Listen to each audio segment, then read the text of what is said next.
Hello students, आज के lecture में हम पढ़ेंगे सीड, जो कि बहुत ही इम्पोर्टेंट क्या है इनपुट है कि इसके अंदर एग्रीकल्चरल प्रोडक्शन के अंदर सीड अच्छा नहीं तो अपना प्रोड्यूस और प्रोडक्टिविटी अच्छी ऑब्वियसली नहीं होगी। तो सीड के अंदर भी हमें आज एक इम्पोर्टेंट टॉपिक कवर करना है, छोटा सा, जो है सीड का स्ट्रक्चर। ओके, सीड का स्ट्रक्चर कैसे हमें अंडरस्टैंड करता है डोरमेंसी को समझने में, और कैसे हम फिर डोरमेंसी के लिए मेथड्स यूज करते हैं, जैसे स्कैरिफिकेशन हो गया और स्ट्रैटिफिकेशन। सीड की जर्मिनेशन क्या है, क्या चीज़ रिक्वायरमेंट्स होती है जर्मिनेशन में, ये सब चीज़ हम पढ़ेंगे आज के लेक्चर के अंदर। तो आज का lecture quite easy and interesting होने वाला है। ओके, तो हम सीड के बारे में देखते हैं। अभी सबसे पहले सीड क्या है बच्चे। सीड कंटेन अ यंग और एम्ब्रियो कंटेन करता है। कौन? सीड। सीड क्या कंटेन करता है? एम्ब्रियो। और सीड कोट के साथ वो कवर्ड होता है ताकि उसका एम्ब्रियो डैमेज ना हो। क्या डैमेज ना हो? जो अपना एम्ब्रियो होता है वो डैमेज ना हो, इसलिए एक बार सीड कोट होता है सीड के बाहर।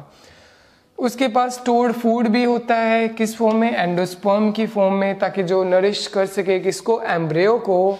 और जो अपना यंग प्लांट जो जर्मिनेट होगा स्टार्टिंग में उसको फूड प्रोवाइड करवा सके, इसलिए होता है एंडोस्पर्म।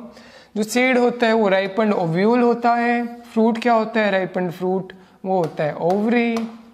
तो सीड क्या है? बेसिकली अपना राइपन्ड ओव्यूल, जो कि फर्टिलाइजेशन के बाद में मिलता है हमें सीड। सीड टू सीड जो होता है उसको क्या कहते हैं? ऑन्टोजेनी। सीड टू सीड हम कुछ देख रहे हैं तो उसको ऑन्टोजेनी कहेंगे।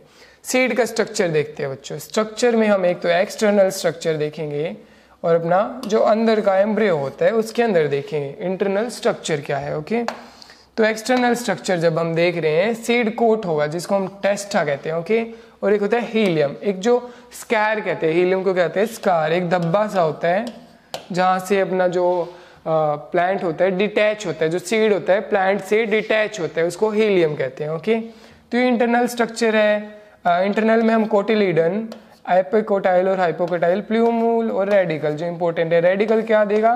हमें आगे जाके रूट देगा। और प्लूम क्या देगा? हमें आगे जाके शूट और स्टेम देगा। ओके, तो ये स्ट्रक्चर देखेंगे, जैसे रेडिकल रूट्स देगा और ये क्या है? अपनी प्लूम है, प्लूम्यूल है। ये अपना बाहर का सीड कोट है। एपिकोटाइल जो ऊपर का हिस्सा है इसको एपिकोटाइल, और जो नीचे है वो हाइपोकोटाइल और कोटिलीडन्स है। ओके, तो हम इसको देखते हैं एक एक कर कर। सीड स्ट्रक्चर एक्सटर्नल और इंटरनल हो गया। अब सीड कोट को क्या कहा था मैंने? बेसिकली टेस्टा कहते हैं, जो एम्ब्रियो को प्रोटेक्ट करता है। तो ये डिपेंड करता है, अगर सीड कोट ज़्यादा मोटा है तो वो सीड डोरमेंट भी हो सकता है, मतलब उग भी नहीं सकता, तो सीड कोट हमें तोड़ना भी पड़ सकता है डोरमेंसी तोड़ने के लिए। डोरमेंसी क्या है? Inability to grow a seed in the favourable conditions. हमने सब कुछ एनवायरनमेंट, मॉइस्चर और सोइंग में सब कुछ एनवायरनमेंट हम प्रोवाइड करवा रहे हैं, कंडीशंस हम प्रोवाइड करवा रहे हैं, बट जर्मिनेशन नहीं हो रही। जर्मिनेशन नहीं हो रही, क्यों नहीं हो रही? क्योंकि सीड क्या है? डोरमेंट है। डोरमेंसी के अलग अलग रीजन्स हो सकते हैं कि उनके अंदर सीड कोट भी है। भी सीड कोट काफ़ी ज़्यादा थिक है, हैवी है। ओके, तो ये सीड पे डिपेंड करता है भी किस टाइप का सीड है। ओके, तो ये अपना सीड कोट जिसको टेस्टा कहते हैं वो हो गया। हीलियम होता है स्कैर, जो मैंने बताया था। जैसे ये धब्बा है, यहाँ से क्या था? ये अटैच था एक पोड के अंदर, फली के अंदर बीज अटैच होते हैं। कहाँ से? हीलियम से। ओके, तो थ्रेशिंग करने के बाद ये सेपरेट हो जाते हैं, बट निशान है वो रह जाता है। जैसे अपने जो नेवल एरिया होता है वहाँ से हम क्या होते हैं? अटैच्ड होते हैं अपनी मदर से। किसके थ्रू? प्लेसेंटा के। उसी टाइप से जैसे अपना नेवल एरिया है सीड के लिए, उस एरिया को कह दिया हीलियम। ओके, सिंपल था हीलियम का भी। अब नेक्स्ट हम देखते हैं एम्ब्रियो क्या है। एम्ब्रियो जो अपना यंग वन है, जो सीड कवर के अंदर, टेस्टा के अंदर प्रोटेक्टेड है, जो कि एक जर्मिनेशन हो, एक नया पौधा देगा, उसको हम एम्ब्रियो कहते हैं। Which forms the new plant, जब हम उसके ऑप्टिमम कंडीशंस देंगे। ओके, तो ये एम्ब्रियो है। तो सीड्स भी बच्चों दो टाइप के होते हैं, डाइकोट और मोनोकोट। ठीक है, तो कोटिलीडन क्या होता है बच्चों? The cotyledon is the first leaf. Important है, क्या है ये? पहली लीव है जो जर्मिनेट करती है, जिनको फॉल्स लीव भी कह सकते हैं। ओके, तो मतलब जैसे कॉटन की लीव है, कॉटन की लीव जो पहली 2 लीव स्टेजेस होती है वो क्या होती है? वो कोटिलीडन्स होती है। किसके अंदर? डाइकोट्स के अंदर। पहली जो 2 लीव्स होती है वो कॉटन के अंदर क्या है? फॉल्स लीव, और उसके बाद में जो लीव आती है वो अलग होती है। ओके, पहली 2 लीव एक अलग होती है, बाकी की लीव एक जैसी होती है। बाकी की जो 2 लीव के बाद में जितनी भी लीव्स आएंगी उनको हम क्या कहेंगे, ट्रू लीव्स हैं, जो फोटोसिंथेसिस करती हैं। ओके, पहली की 2 क्या कहेंगे, फॉल्स लीव्स। तो कोटिलीडन जो पहली लीफ होती है जर्मिनेशन के बाद में, filled with stored food that the plant uses before it begins photosynthesis. जो प्लांट जर्मिनेट कर गया, जर्मिनेट करते ही क्या फोटोसिंथेसिस करना स्टार्ट कर देगा? नहीं करेगा। तो जो स्टार्टिंग की जो लीव्स है जो कोटिलीडन से बने, कोटिलीडन में क्या है अपना स्टोर्ड फूड, तो वो लीव्स उसको फूड प्रोवाइड करवाती है ताकि आगे की अपनी ट्रू लीव्स में डेवलपमेंट हो सके और फोटोसिंथेसिस प्लांट स्टार्ट कर दे। तो कुछ प्लांट्स होती हैं जिनके अंदर एक ही कोटिलीडन होता है, तो एक ही लीव होगी, उसको कहें मोनोकोट। जिसके अंदर 2 कोटिलीडन होते हैं वो डाइकोट होगी। बेसिकली जो डाइकोट प्लांट्स है, डाइकोट सीड्स है, उनके अंदर क्या होगा भी, उनके अंदर 2 फाड़ हो सकते हैं, 2 हिस्से हो सकते हैं, 2 पार्टीशन हो सकते हैं। जैसे कि चना होता है वो क्या है, डाइकोट, उसके अंदर 2 हिस्से हो सकते हैं, तो उसको हम डाइकोट कहेंगे। ओके, जैसे अलग है राइस क्या है, हम हिस्से नहीं कर पा रहे उसके, ओके, मिलिंग नहीं कर रहे, उसको तोड़ नहीं सकते बीच में से, तो वो क्या है, वो है मोनोकोट। पल्सेस होती हैं वो क्या है, डाइकोट है, हम उनको अलग कर रहे हैं। दालें जो हम दली हुई दालें यूज़ कर रहे हैं पोलिश्ड, वो क्या है, अलग सेपरेट करके की गई है, तो वो क्या है, डाइकोट। ओके, तो ये डाइकोट और मोनोकोट का कंसेप्ट था बच्चों। ये भी हम आगे थोड़ा सा क्रोनोलॉजी के अंदर समझेंगे। अब बात आती है एपिकोटाइल और हाइपोकोटाइल। इस चीज़ से हमें क्या समझना है, इस चीज़ से हम एक जर्मिनेशन का कंसेप्ट समझेंगे। किस टाइप की होती है जर्मिनेशन? एक एपीजियल जर्मिनेशन होती है और एक हाइपोजियल जर्मिनेशन होती है। कौन सी? Hypogeal germination. तो हम इसको समझते हैं जरा वाइट बोर्ड पर। एपीजियल क्या है और हाइपोजियल क्या है बच्चों? एपीजियल जर्मिनेशन क्या है और हाइपोजियल जर्मिनेशन क्या है? तो देखो बच्चों, है एपीजियल। एपीजियल किसके अंदर होती है? पहली चीज तो हमें यही देखनी है। डाइकोट के अंदर क्या होगा? हाइपोजियल जर्मिनेशन, और मोनोकोट के अंदर होगा एपीजियल। हाइपो मतलब नीचे, किसके? Below ground. एपी मतलब ऊपर, ग्राउंड के ऊपर। तो हमें क्या कंसेप्ट लगाना है डाइकोट और मोनोकोट के अंदर? कोटिलीडन का। ओके, हाइपो मतलब नीचे, एपी मतलब ऊपर, ठीक है। तो हाइपोजियल मतलब बिलो ग्राउंड। जो अपने कोटिलीडन्स है वो बिलो ग्राउंड ही रह जाएंगे, अपने सोयल के ऊपर नहीं आएंगे कोटिलीडन्स, ऐसे वो नीचे ही रह जाएंगे जो कोटिलीडन्स है। इसको कह देंगे, क्या कह देंगे? हाइपोजियल। क्या? हाइपोजियल। और ये क्या है? ये है एपीजियल जर्मिनेशन। भी पौधा उग रहा है, स्टार्टिंग में कोटिलीडन जमीन से बाहर आ रहे हैं तो उसको हम एपीजियल कहेंगे। अगर कोटिलीडन नीचे ही रह रहे हैं तो उसको हम हाइपोजियल कहेंगे। एग्जाम्पल क्या है? जैसे कैस्टर है, अनियन है, और मोस्ट इंपोर्टेंट कॉटन है। कॉटन के अंदर हम जो कोटिलीडन से वो पत्तों पे चिपके हुए नजर आ सकते हैं, वो कौन सी जर्मिनेशन है? वो है अपनी एपीजियल जर्मिनेशन। और जैसे पी है, मेज है, जो क्या है? अपने मोनोकोट है। क्या है? अपने जो मोनोकोट प्लांट्स है। ये थोड़ा गलत हो गया, ये क्या है? अपने जो मोनोकोट प्लांट्स है। ओके, तो जो अपने मेज है, राइस है, वो क्या? मोनोकोट्स के अंदर कौन सी जर्मिनेशन होगी बच्चों? Hypogeal germination. जो कोटिलीडन्स है वो नीचे ही रह गया। ओके, कौन से? मोनोकोट के अंदर। और डाइकोट्स के अंदर अपना जो कोटिलीडन है वो अबव द ग्राउंड हमें विजिबल होगा। ओके, तो ये अपना हाइपोजियल जर्मिनेशन एंड क्या है? Epigeal germination. ओके, तो ये टाइप्स ऑफ जर्मिनेशन है। अब हम वापस आते हैं अपने कोटिलीडन पे, जो एपिकोटाइल था और hypocotyl. The basis for plants stem. Stem कहाँ से निकलेगी प्लांट की? इन्हीं से निकलती है। कहाँ से? प्ल्यूम से, प्ल्यूम्यूल से, जिसको क्या कहते हैं? प्ल्यूम्यूल, जो आगे भी हम अगली स्लाइड में देखेंगे। नोन एज एपिकोटाइल अगर वो कोटिलीडन के ऊपर है, और हाइपोकोटाइल अगर कोटिलीडन के नीचे है। जैसे इसको क्या कहेंगे हम? एपिकोटाइल अगर नीचे है तो ये हाइपोकोटाइल। ओके, ये क्या होता है? ऊपर जाता है।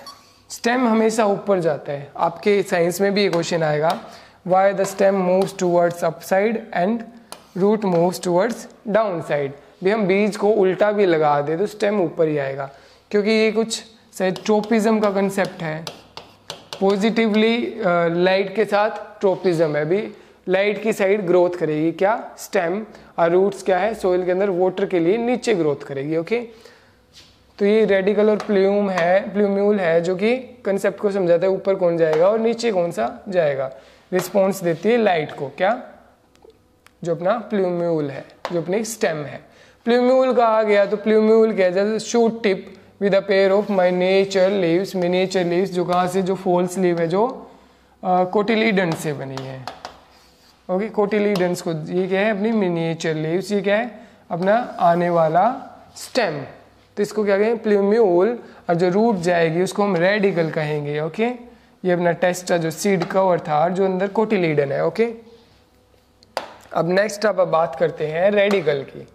रेडिकल जो हिस्सा रूट के अंदर डेवलप होगा उसको हमने रेडिकल कहा है। ओके, अब जो हमने सीड्स की बात की थी, कौन जो मक्के का सीड है वो क्या है, मोनोकोट है। जो बीन का सीड है वो बीच में से अलग किया जा सकता है, तो वो क्या है, वो डाइकोट है। ओके स्टूडेंट्स, तो ये बात होगी अपने सीड की। पार्ट्स क्या है सीड के, ये प्लूम्यूल है, अपना रेडिकल है, और जो अपना कोटिलीडन के साथ जुड़ा हुआ है एपिकोटाइल और हाइपोकोटाइल, जो डिसाइड करता है कि एपिजियल जर्मिनेशन है या हाइपोजियल जर्मिनेशन है। ओके, पार्ट्स के बाद में ये वही अपना जो सीड कोट कैसे है, ये 3D स्ट्रक्चर दिखाया गया है। नीचे क्या है अपना एम्ब्रियो, ये लास्ट में छोटा सा एम्ब्रियो है जिसको प्रोटेक्ट किया गया है।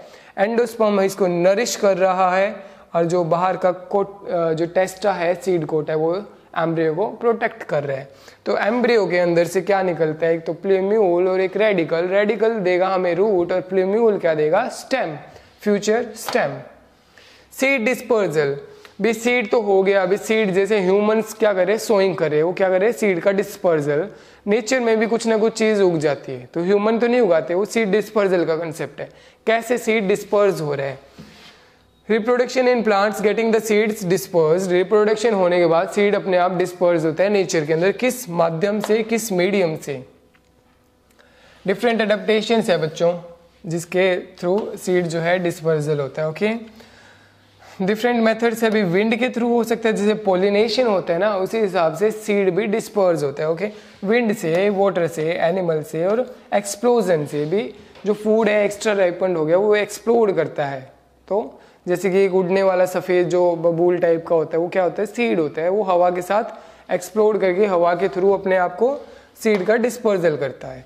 सीड का डिस्पर्जल क्यों करता है, क्योंकि अपनी हर एक जो ऑर्गेनिज्म है अपने अर्थ पे वो रिप्रोडक्शन के थ्रू अपने जैसे को कंटिन्यू रखना चाहते हैं, अपनी रेस को कंटिन्यू रखना चाहते हैं, चाहे वो प्लांट्स हो, एनिमल्स हो या ह्यूमंस हो। ओके, तो सीड डिस्पर्जल क्या है, अभी सीड विंड से हो रहा है, जैसे ये है, ये इसी की बात कर रहा था मैं, जैसे ये आपने देखा भी होगा, क्या है ये, विंड से सीड का डिस्पर्जल। वाटर से पानी के अंदर तैर के कोई सीड्स आ रहे हैं, एनिमल्स खा रहे हैं, ओके, वो गिरा भी रहे हैं कहीं पे तो डिस्पर्स कर रहे हैं। जैसे एनिमल जैसे जो चरते हैं अपनी क्या पैस्चर लैंड्स पे, जो एनिमल्स है, काउज है, बफेलोस है, जो खुले में चरते हैं अपने, तो वो क्या करते हैं, वो सीड्स को ईट अप कर देते हैं। उसका कई सीड्स जो होते हैं उनका बेनिफिट ये होता है कि उनके डाइजेस्टिव सिस्टम में जाके उनकी डोरमेंसी भी टूट जाती है, वो जो काउ डंग के साथ पास आउट होते हैं तो वो जर्मिनेट कर जाते हैं। तो ये भी एक मीडियम है सीड के जर्मिनेशन का, कि जो अपने गाय है जो चरते हैं बाहर, वो भी किसी न किसी वे में एनिमल्स के थ्रू सीड डिस्पर्सल कर रहे हैं। एक्सप्लोजन, जैसे कि एक्स्ट्रा प्रेशर बन गया प्लांट के अंदर, वो एकदम जो पोर्ट्स है जो सीड्स को कैरी आउट कर रही है, जो फ्रूट है वो एकदम एक्सप्लोड करते हैं, तो सीड डिस्पर्सल हो जाते हैं। तो नेचर के अंदर सीड डिस्पर्जल एक इम्पोर्टेंट टॉपिक था। डिस्पर्जल बाय विंड, विंड के थ्रू जो सीड्स है, हवा के अंदर जो लाइट सीड्स होते हैं, ऑर्किड्स के सीड है, वो डस्ट के थ्रू, विंड के थ्रू, हवा के साथ उड़ के क्या करते हैं, डिस्पर्स। जैसे इसको क्या कहते हैं, डैंडलियन, हाँ ये रहा, इसको कहते हैं डैंडलियन। ओके, ये ऑर्किड्स के सीड है। ऑर्किड्स क्या होते हैं बच्चों, फ्लावर, काफ़ी फेमस फ्लावर है, तो फ्लोरिकल्चर के अंदर आते हैं ऑर्किड्स। ओके, तो ये डिस्पर्जल था, हमें बेसिकली देखना है डिस्पर्जल बाय वाटर, वाटर के थ्रू जो डिस्पर्जल होगा वो वाटर का है। एनिमल के थ्रू, जैसे ये एनिमल्स है, ये जैसे इसके ऊपर चिपके हुए हैं, ये देखे होंगे, ये सीड को डिस्पर्स कर रहे हैं। आप कहीं पे भी जाते हैं तो अपने साथ चिपक जाते हैं, पैंट के चिपक गए, जूतों के चिपक गए, तो ये क्या है, एडेप्टेशन है किसकी, प्लांट्स की। ओके, एनिमल से हो गया, एक्सप्लोजन से some plants have pores that explode when ripe, ठीक है, राइपनिंग पे एक्सप्लोड करती है, जैसे कि ब्रूम स्कैटर है, ये एग्जाम्पल है। पीज और बीन प्लांट्स जो है, जो अपनी मटर है, उनके अंदर ये फीचर होते हैं। अब आगे सीड डोरमेंसी की बात। सीड डोरमेंसी क्या है बच्चों? इनएबिलिटी ऑफ प्लांट और inability of a seed to germinate on providing favourable conditions. Okay, seed dormancy वही है, अभी डिले हो गया या इनएबिलिटी है, लेट जर्मिनेशन हो रहा है, फेवरेबल एनवायरमेंट कंडीशन प्रेजेंट है, फिर भी सीड जर्मिनेट नहीं हो रहा, ग्रोथ नहीं हो रही है अपनी, उसको डोरमेंसी कहेंगे। प्राइमरी डोरमेंसी है और सेकेंडरी डोरमेंसी। ओके, तो प्राइमरी और सेकेंडरी डोरमेंसी को देखते हैं। प्राइमरी के अंदर बेसिकली अपना इनेट डोरमेंसी है, इंड्यूस्ड डोरमेंसी है, या अपनी जेनेटिकल डोरमेंसी, उसको देखेंगे। तो हम ये क्या किसके अंदर कवर करेंगे? इनेट डोरमेंसी। और इस टॉपिक को, इसको जो हम मॉक टेस्ट करेंगे उसके अंदर कवर अप करते हैं। जो अपने कुछ क्वेश्चंस, कुछ टॉपिक्स, कुछ जो इंपॉर्टेंट पॉइंट्स है वो टच आउट करने से रह जाएंगे, उनको हम किसके अंदर करेंगे कवर अप? जो मॉक टेस्ट करेंगे हम टॉपिक के रिलेटेड, उनके अंदर हम उन टॉपिक्स को कवर करते हैं। ओके बच्चों, तो जो प्राइमरी डोरमेंसी है वो सीड कोट, फिजिकल डोरमेंसी के कारण भी, मैकेनिकल डोरमेंसी है भी, जो सीड कोट है वो प्रिवेंट कर रहा है, सीड कोट ज़्यादा थिक है, वो मैकेनिकल होगी। फिजिकल कैसे भी, जो सीड है वो एब्जॉर्ब नहीं कर रहा, पानी को एब्जॉर्ब नहीं कर पा रहा, वो फिजिकल होगी। केमिकल मतलब भी जो केमिकल है सीड कोट के अंदर वो प्रिवेंट कर रहा है सीड जर्मिनेशन को। ओके, मॉर्फोलॉजिकल, जो सीड है वो कंप्लीट नहीं बन पाया, पूरा नहीं है, मैच्योर नहीं है, उगने के लायक नहीं है, तो वो हो गया। फिजियोलॉजिकल डोरमेंसी के अंदर क्या है बच्चों?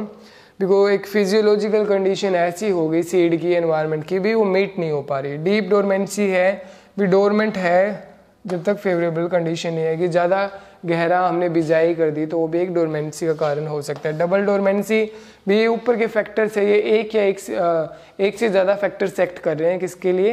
एक सीड को डोरमेंट बनाने के लिए, उसको डबल डोरमेंसी कह रहे हैं। तो बेसिकली हमें सिर्फ यही देखना है कि सीड डोरमेंसी क्या है। ओके, क्या है ये हमने देख लिया। अब एक बार इसको कवर अप करते हैं। सेकेंडरी डोरमेंसी वो है जो बच्चों सीड को जर्मिनेट होने से रोकती है। भी पानी भी एब्जॉर्ब हो गया बट फिर भी सीड जर्मिनेट नहीं हो रहा। ये किसकी वजह से होती है? टेम्परेचर की वजह से, प्रोलॉन्ग डार्कनेस भी, लाइट नहीं मिल रही एक्सेस में, तो इन वजह से डोरमेंसी होती है। तो बेसिकली हमें यही देखना था अभी सीड डोरमेंसी क्या है। अब डोरमेंसी का हमें पता लग गया, डोरमेंसी के बारे में कैसे तोड़ी जा सकती है। एक तो जो रेड लाइट होती है, इंपॉर्टेंट क्वेश्चन आता है red light and blue light का। रेड लाइट होती है 660 जो माइक्रोन यूनिट जो है इसकी वेवलेंथ की। ओके, उसके अंदर प्रमोट करती है रेड लाइट जर्मिनेशन को, और ब्लू लाइट इनहिबिट करती है जर्मिनेशन को।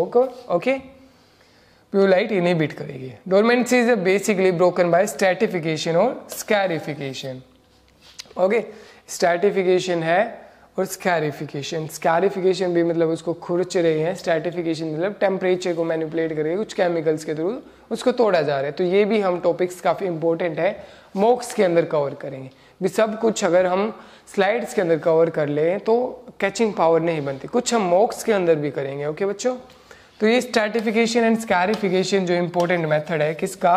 सीड डोरमेंसी को तोड़ने का, इंपॉर्टेंट एंड बेसिक मेथड है। ओके, अब हम इंपॉर्टेंट एंड थोड़ा सा कॉम्प्लिकेटेड मेथड्स कर लेते हैं पहले। एक तो जैसे फिजिकली हम तोड़ सकते हैं डोरमेंसी, और एक केमिकली। ओके, फिजिकली अगर हम तोड़ रहे हैं तो क्या करेंगे बच्चों? फिजिकली जो हीट ट्रीटमेंट दे रहे हैं, या तो हम हीट ट्रीटमेंट से तोड़ सकते हैं डोरमेंसी, लो टेम्परेचर ट्रीटमेंट से भी, या हम कभी गर्म कर रहे हैं कभी ठंडा कर रहे हैं, उसको अल्टरनेट हीटिंग एंड कूलिंग कहते हैं। Okay, alternate drawing and waiting भी, भिगो रहे हैं सुखा रहे हैं, वो भी एक तरीका है डोरमेंसी तोड़ने का। स्कैरिफिकेशन क्या होता है बच्चों? भी जो हस्क है, कवर है, उसको रिमूव कर रहे हैं, खुरच रहे हैं, उसको रगड़ रहे हैं कहीं पे, तो जो क्या है अपना जो सीड कोट है वो कमज़ोर हो जाएगा, और सीड जो है अपना एम्ब्रियो है वो क्या करेगा? जर्मिनेट करने लायक हो जाएगा। तो इसको कहते हैं स्कैरिफिकेशन। और स्ट्रैटिफिकेशन वही अपना टेम्परेचर और कुछ केमिकल्स का यूज़ करके। ओके, केमिकल्स में क्या यूज़ करते हैं हम? इंपॉर्टेंट केमिकल है डाइल्यूट एसिड सॉल्यूशंस है, उसको यूज़ कर सकते हैं। डीह्यूमिडिफिकेशन प्रोसेस है, और थायोयूरिया को भी डोरमेंसी तोड़ने के लिए यूज़ किया जाता है। ओके, तो बेसिकली हमें इंपॉर्टेंट और बेसिक तो यही था स्ट्रैटिफिकेशन और स्कैरिफिकेशन का। और कौन सी लाइट है जो प्रमोट करती है वो है रेड लाइट, और कौन सी लाइट है जो इनहिबिट करती है जर्मिनेशन को है ब्लू लाइट। अब बात करते हैं सीड का ट्रीटमेंट। भी सीड के साथ दो छेड़खानियां कर रहे हैं हम। एक तो उसकी डोरमेंट से तोड़ने के लिए उसका ट्रीटमेंट कर रहे हैं, उसका मतलब भी उपचार कर रहे हैं, किसी ना किसी वे में भी इसकी डोरमेंसी टूट जाए ताकि ये ग्रो कर जाए, जर्मिनेशन हो जाए, हमें एक अच्छी क्रॉप मिल जाए, क्रॉप स्टैंड अच्छा मिल जाए, फाइनली यील्ड अच्छी मिले। ओके, दूसरी चीज़ है अभी हम उसका ट्रीटमेंट कर रहे हैं। क्रॉप का ट्रीटमेंट क्यों कर रहे हैं? दो चीज़ों के लिए भी, एक तो उस पर डिजीज या इंसेक्ट ना आए, भी हमने बीज पे ही ऐसा उपचार कर दिया अभी डिजीज या इंसेक्ट ना आए। जैसे हमने डिजीज कैसे पढ़ी थी, सोयल बोन है, एयर बोन है और वाटर बोन है, ओके, सीड बोन है, ये 4 टाइप्स की डिजीज पड़ी थी। तो बेसिकली जो सोयल बोन और सीड बोन डिजीज है वो सीड के ट्रीटमेंट से इफेक्टिवली कंट्रोल की जा सकती है, तो ताकि हमारी एक्सपेंडिचर या कॉस्ट ऑफ कल्टीवेशन आगे जाके ना बढ़े। तो बेसिकली हमें क्या करना है, अच्छा सीड यूज करना है और उसका अच्छे तरीके से सीड ट्रीटमेंट करना है, तो डिजीज और इंसेक्ट कंट्रोल के लिए कर सकते हैं। दूसरा है सीड इनोकुलेशन इन लेग्यूम्स।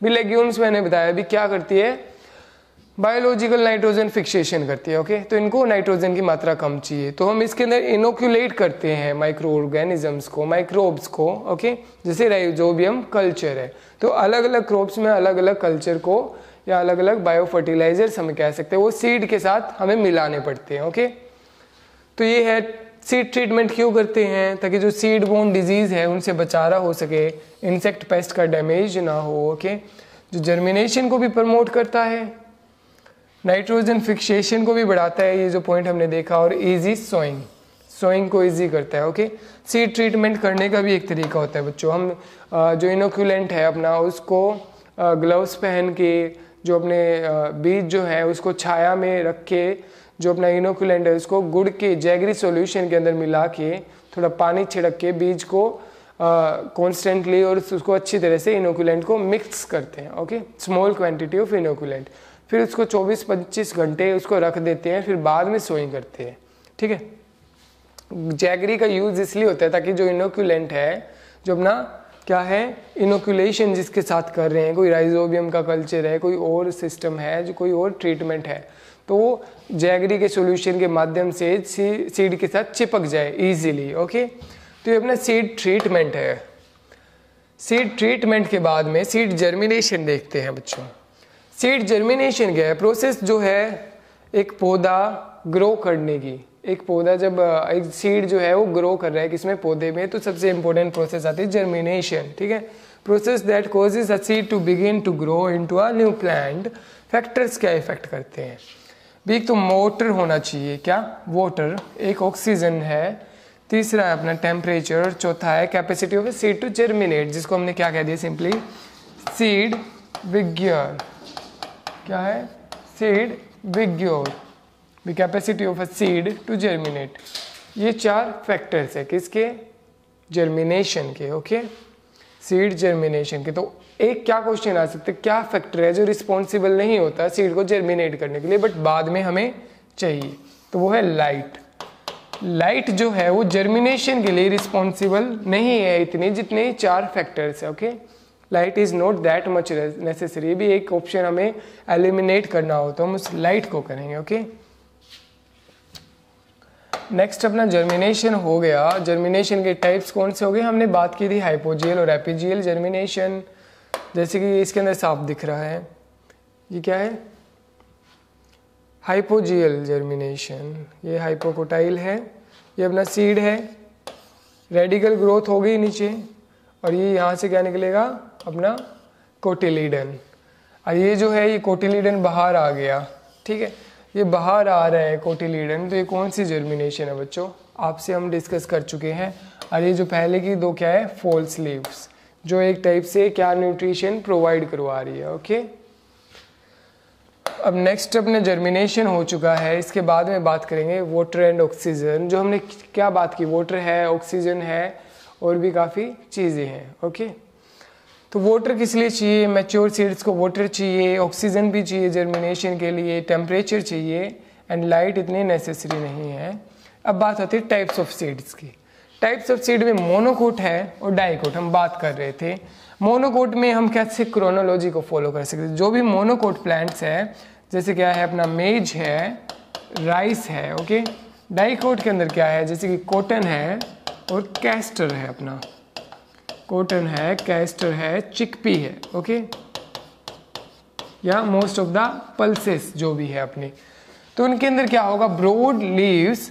और मोनोकोट के अंदर बेसिकली क्या होता है, नैरो लीव्स। नैरो लीव्स मतलब भी ग्रासेस की तरह होती है। तो कौन सी फैमिलीज इसके अंदर बेसिकली आ जाएगी, सीरियल्स जो है वो क्या है, मोनोकोट। ओके, जैसे राइस व्हीट जो होता है अपना। ब्रॉड लीफ के अंदर क्या आ जाएगी, अपनी लेग्यूमिनेसी फैमिली है, पल्सिस है, मालवेसी है, ये क्या है, अपनी ब्रॉड लीव्स है। ब्रॉड लीव्स के अंदर क्या होता है, रेटिकुलेट वेनेशन, और नैरो लीव्स के अंदर क्या होता है, पैरेलल वेनेशन। ओके, ये अपना कंसेप्ट था। इसके बाद में हम बात करते हैं मोनोकोट, डाइकोट हो गया। और दूसरी क्या क्लासिफिकेशन, एक रिकैल्सिट्रेंट सीड होता है और एक ऑर्थोडॉक्स सीड होता है। ऑर्थोडॉक्स मतलब भी पुराना, ऑर्थोडॉक्स क्या होता है, पुराने। ओके, पुराने विचार वाले। तो सीड के कंसेप्ट में क्या है, जो काफी लंबे टाइम तक स्टोर किए जा सकते हो वैसे सीड, जिनके अंदर मॉइस्चर कम होता हो, जैसे कि पीज है, कॉर्न्स है और टमाटर के बीज है, वो क्या है, ऑर्थोडॉक्स, काफी लंबे समय तक स्टोर किए जा सकते हैं। रिकैल्सिट्रेंट क्या है, वो स्टोर नहीं किए जा सकते कन्वेंशनली, उनको कोई प्रिजर्वेशन के अंदर स्टोर करना पड़ता है। जैसे कि पपीता का सीड है, नीम का बीज है, तो उनके अंदर क्या होता है, पल्पी सीड्स होते हैं, मॉइस्चर होता है, तो वो रिकैल्सिट्रेंट सीड है। और ऑर्थोडॉक्स जो काफी समय तक स्टोर किए जा सके। ओके, तो सीड्स के हमने डाइकोट, मोनोकोट देखा, ऑर्थोडॉक्स और रिकैल्सिट्रेंट देखा। तो ये अपना क्या था बच्चों, सिंपली एक सीड के बारे में ओवरव्यू था। अभी सीड का स्ट्रक्चर क्या है, स्ट्रक्चर के बाद में जर्मिनेशन क्या है, अगर जर्मिनेशन फेवरेबल कंडीशंस पे नहीं हो रही तो डोरमेंसी क्या है, और डोरमेंसी को हमें कैसे मैनेज करना है। फिजिकल और प्राइमरी और सेकेंडरी डोरमेंसी है, तो फिजिकल और केमिकल ट्रीटमेंट्स है। ठीक है, तो हम ट्रीटमेंट्स कर रहे थे, तो सीड का ट्रीटमेंट भी करते हैं साथ के साथ। सीड का ट्रीटमेंट एक इम्पोर्टेंट कंसेप्ट है, ताकि हम डिजीज से, इंसेक्ट पेस्ट से एक सस्ते तरीके से बचारा किया जा सके, या हमारी जो लेग्यूम्स हैं इनको राइजोबियम कल्चर के साथ इनोक्यूलेट करके जो न्यूट्रिएंट्स की कैपेसिटी है वो बढ़ाई जा सके, इजीली अवेलेबल हो सके, ताकि ओवरऑल क्या ऑब्जेक्टिव है सीड ट्रीटमेंट का, अपनी प्रोडक्टिविटी बढ़े और प्रॉफिटेबिलिटी तो बढ़े ही की, जो अपना खर्चा है, एक्सपेंडिचर है, कॉस्ट ऑफ कल्टीवेशन है, वो भी कम हो। तो okay student, this was all about the seed treatment.